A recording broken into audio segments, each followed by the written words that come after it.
یاد رکھیے کہ ہمارے نامہ اعمال میں دو طرح کی چیزیں ہیں، دو طرح کے گناہ ہیں، ایک صغیرہ گناہ ہے اور ایک کبیرہ گناہ ہے۔ صغیرہ اور کبیرہ گناہوں سے مراد کیا ہے؟ ابن عباس اس کی مثال دیتے ہوئے کہتے ہیں کہ جیسے کبیرہ زور سے ہنسنا اور صغیرہ مسکرانا، یعنی یہی فرق ہے دونوں ہنسی کی قسمیں، یعنی یہ گناہ نہیں، ضروری نہیں کہ یہ گناہ ہو، لیکن ڈفرینشیٹ اس طرح کیا جا سکتا ہے کہ ایک ہی عمل بعض اوقات بہت سنگین ہوتا ہے اور بعض اوقات اس کا چھوٹا ورژن ہوتا ہے۔ سعید بن جبیر کہتے ہیں کہ صغیرہ سے مراد چھوٹے گناہ میں ملوث ہونا ہے، چھونا اور بوس و کنار کرنا، اور کبیرہ سے مراد زنا ہے۔ کبیرہ سے پہلے صغیرہ گناہوں کا ذکر ہے، ما لہذا الکتاب لا یغادر صغیرۃ ولا کبیرۃ۔ اور فضیل بن ایاز جو تھے وہ جب یہ آیت پڑھتے تھے تو کہتے تھے ہائے افسوس کہ لوگ اللہ کی بارگاہ میں کبیرہ گناہوں سے پہلے صغیرہ گناہوں کے بارے میں چیختے ہوئے شکایت کریں گے۔ اور پھر یہاں پر احصاها کا لفظ استعمال ہوا ہے۔ احصا کا مطلب ہوتا ہے اس نے شمار کر رکھا ہوگا، احاطہ کر رکھا ہوگا، کس چیز کا، چاہے انسان کی زبان سے کوئی لفظ نکلے یا اس کے کوئی ایکشنز ہو۔ امام قرطبی اپنی تفسیر میں کہتے ہیں کہ انسان کی ہر چیز اس کے ذمے لکھ دی جاتی ہے، یہاں تک کہ بیماری میں اس کا ہائے ہائے کرنا بھی لکھا جاتا ہے، یا جو کرتا ہے۔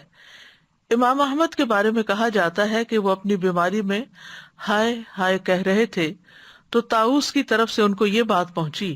طاؤس نے کہا کہ فرشتہ ہر بات لکھ لیتا ہے، یہاں تک کہ بیماری میں کی جانے والی ہائے بھی لکھتا ہے۔ اس کے بعد امام احمد نے کبھی ہائے ہائے نہیں کی یہاں تک کہ فوت ہو گئے، اس کی بجائے اللہ کا ذکر کرتے ہوں گے۔ قتادہ کہتے ہیں کہ لوگوں کو نامہ اعمال سے یہ شکایت ہوگی کہ اس نے ہر چیز کو ریکارڈ کر دیا ہے، کوئی یہ نہیں کہے گا کہ ہم پر ظلم ہوا ہے، یہ کیوں لکھا گیا۔ اس پر ان کو اعتراض نہیں ہوگا کہ یہ کیوں لکھا گیا، ان کو پریشانی اس بات کی ہوگی کہ ہر ہی چیز لکھی گئی، سبھی کچھ لکھا گیا۔ اور پھر یہ ہے کہ وہ اپنے سامنے اس کو پائیں گے، تو کسی پر بھی ظلم نہ ہوگا، نہ نیک لوگوں پر ظلم ہوگا اور نہ گناہگاروں پر ظلم ہوگا، نہ نیک لوگوں کی اطاعت میں سے کوئی کمی کی جائے گی اور نہ گناہگاروں کے عذاب میں کچھ اضافہ کیا جائے گا، کیونکہ اللہ سبحانہ وتعالیٰ کسی پر بھی ظلم نہیں کرتا۔ ان اللہ لا یظلم مثقال ذرۃ وان تک حسنۃ یضاعفها ویؤت من لدنہ اجرا عظیما۔ بے شک اللہ ایک ذرے کے برابر بھی ظلم نہیں کرتا، اور اگر ایک نیکی ہوگی تو اسے دگنا کر دے گا اور اپنے پاس سے بہت بڑا اجر عطا کرے گا۔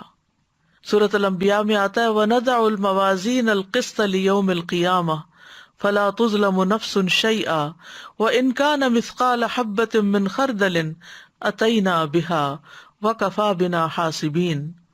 اور ہم قیامت کے دن ایسے ترازو رکھیں گے جو عین انصاف ہوں گے، پھر کسی شخص پر کچھ بھی ظلم نہ کیا جائے گا، اور اگر رائی کے ایک دانے کے برابر عمل ہوگا تو ہم اسے بھی لے آئیں گے، اور ہم حساب لینے والے کافی ہیں۔